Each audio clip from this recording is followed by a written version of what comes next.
Hello interwebs and welcome to my review of Doctor Who Series 12 Episode 8, The Haunting of Villa Diodati? Diodati? Apologies, I am not the biggest Frankenstein Mary Shelley knowledge person, researcher. What's the word? I don't know words.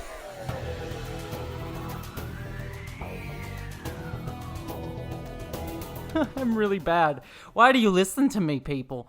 But no, this is my review for the latest episode of Doctor Who Series 12, and I have got to say, this episode was probably my favorite of the season. I mean, it helps that it's definitely a out-and-out horror film, which is always like my perfect kind of niche for anything, and I even talked about this last week with Can You Hear Me Now, or I forget the exact title of that episode, but that episode is very much based on like psychological horror, and this one was haunted house horror and monster horror to a degree, and that really made it work for me. And there's some great stuff building out the characterization of Jodie Whittaker's Doctor in this episode, some fantastic visuals, and just a great mood and actual like useful side characters, as opposed to what I was complaining about last week, side characters who just felt like they were there to be there.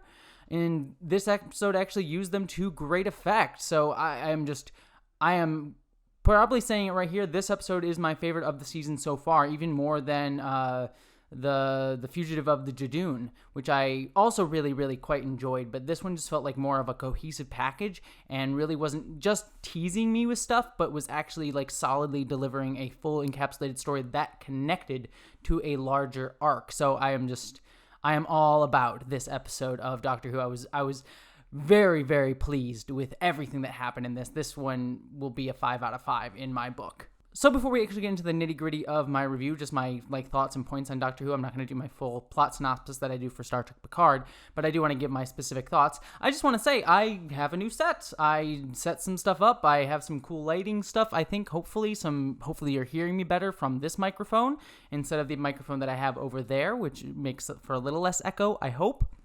And I'd love to hear all of your thoughts down in the comments below. Do you like the new setup? Do you hate it? Do you think that looks cool? Is it too busy? I could always use some, fashion advice or, how to hold on to my life because I don't know how to build anything or do anything. Sorry, that got a bit existential there. But no, I'd actually really love anyone's thoughts on my new setup because it took me a little bit to get going, and I'd always like some critiques on how to make it a little bit better for all of you out there on my channel. But this is something that I want to try and do going forward because it's a little less time intensive for me to set up. So I was hoping to kind of set that up when I moved into a new apartment, and I'm glad that I'm kind of getting to that place. All right, so to get into the actual discussion of this episode, like I said, first things first, I really loved the setting and the characters that were in this episode. Now, like I said at the top and kind of joked about, I am not the biggest Mary Shelley fanatic or, know the most about what went on with Mary Shelley and, Shelley, like the Mr. Shelley and Lord Byron and all that jazz. I kind of like a cursory understanding, like I know of the night, like it was a dark and stormy night, and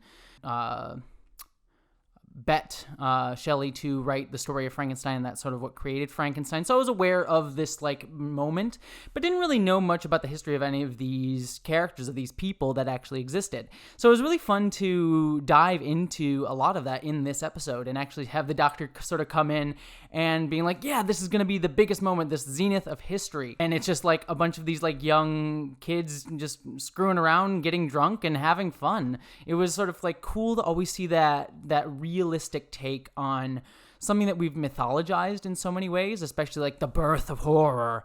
So it was really a nice characterization for all of them. They all kind of had a lot of fun dynamics between each other, with I believe it was Lord Byron. I'm sorry if I get some of their names wrong, but Lord Byron kind of being this I want to hit on everybody. I loved when he hit on the Doctor, and the Doctor just says, no, you may not. The other guy who was sort of standoffish and was sort of I'll duel you in a second, sir. It was all just really well done characterization that all worked in the moment and actually sort of fleshed them out as real people. And I think the only reason that I'm not able to remember their names as much is just my brain never works really well with Victorian era names and stuff, where it's this comedy of manners. Little Women, for example.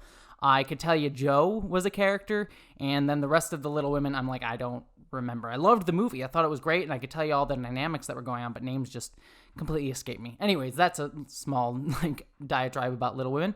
But yeah, they were all excellently used here.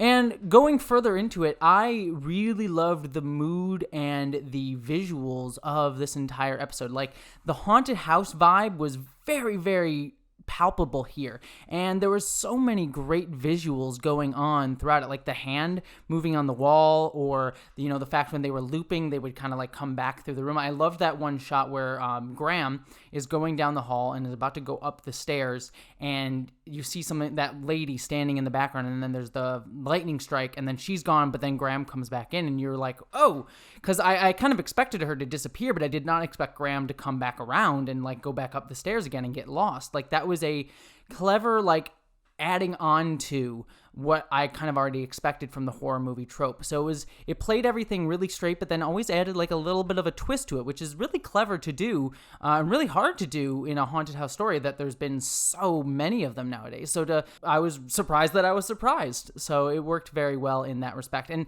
the Lone Cyberman, which, spoiler, I'm sorry, the Lone Cyberman, later on in the episode, his visualization of like this broken thing, we get to see half of his face and he's sort of like torn apart, and there's like moments where he's actually very intimidating and scary in his look, and I quite enjoyed just every single visual going on throughout the episode. But let's talk about the meat of this episode. We finally get the Lone Cyberman, finally get some actual progression on the actual season-long story arc, which we kind of haven't had since The Fugitive of the Judoon. And it did not disappoint at all. It gets a bit heady, but I think the reason that sort of complicated story works is that we get it slowly doled out to us throughout the episode, and each piece of that puzzle actually feels like it's adding weight to the story. Like, for example, we learn that, the house is being protected by something. That's why there's like weird turns and everything's kind of going strange and crazy. That piece made sense to me, and then when we finally got that, then we got the next piece. Oh, there's something trying to get in that thing that's trying to protect itself. And then we learned that thing was the Cyberman. And then we learned a little bit more about the history of where the Cyberman came from, that he's like broken, destroyed. And then we learn about the Cyberium, and that it's the MacGuffin that both the Cyberman and the Doctor want, and that Shelly has it. It was a nice progression of giving us exposition, but then having that exposition take its time to actually have story weight. Because often in Doctor Who, a lot of the tendency is to have everything just explained to us really quickly. Like,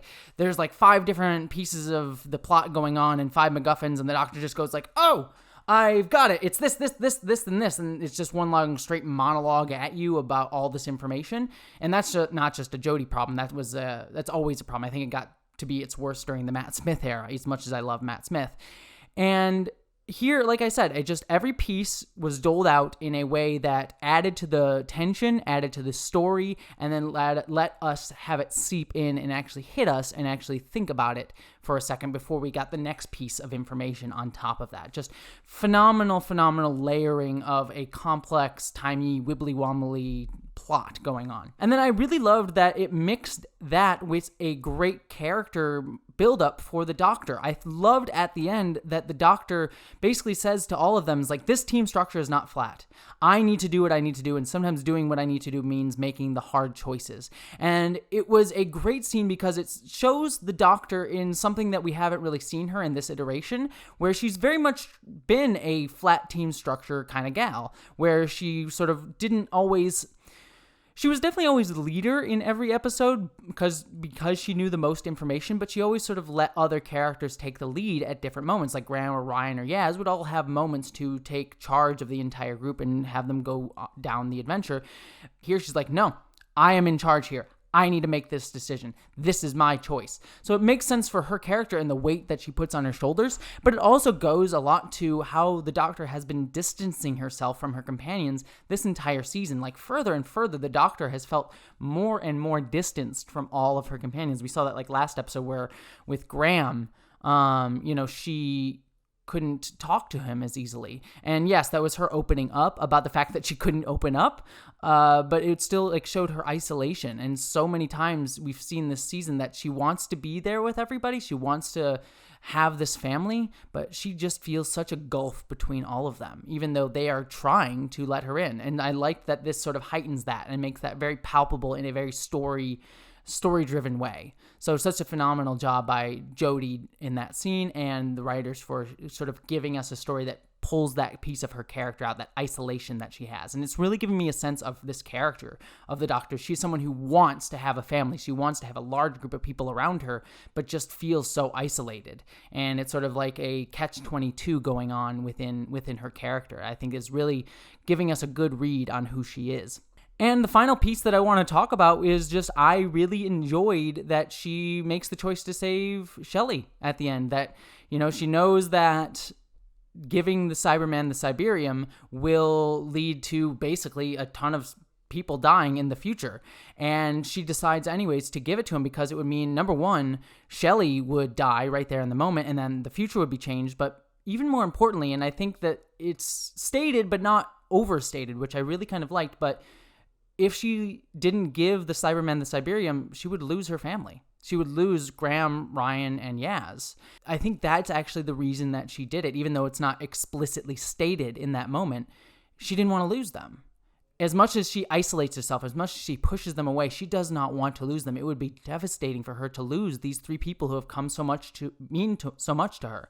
So I'm almost certain that was the point that the show was trying to get across, that she's willing to let people in the future die if it means letting these three people that she really cares about live, and that's what matters to her.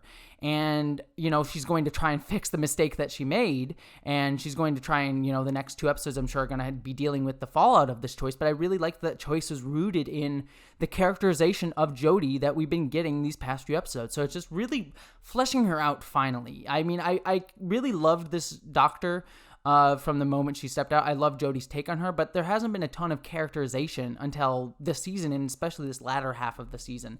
This feeling of isolation that she has and anxiety that brings out of her.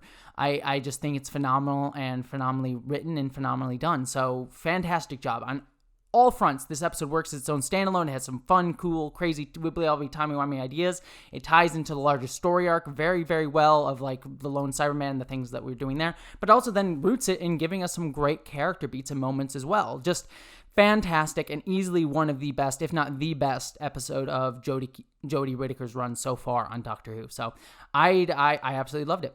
But I'd love to hear what all of your thoughts are on this episode down in the comments below, as well as the comments on my new set and setup. So let me know down in the comments below what you think of this episode. And also, if you want to make sure you catch all my Doctor Who reviews, all my Star Trek Picard reviews, all my discussions of geek topics, remember to subscribe. And if you want to help make these videos even better, don't forget to give to my Patreon page. Every little bit helps me pay the bills, helps me with an upcoming surgery that I have to pay for, which is very helpful, and numerous other things. So if you want to be able to help me out financially, Patreon is definitely very much appreciated. But regardless of if you subscribe or if you give to my Patreon, I am just glad that you stopped by, and I hope that you, as always, live long and prosper.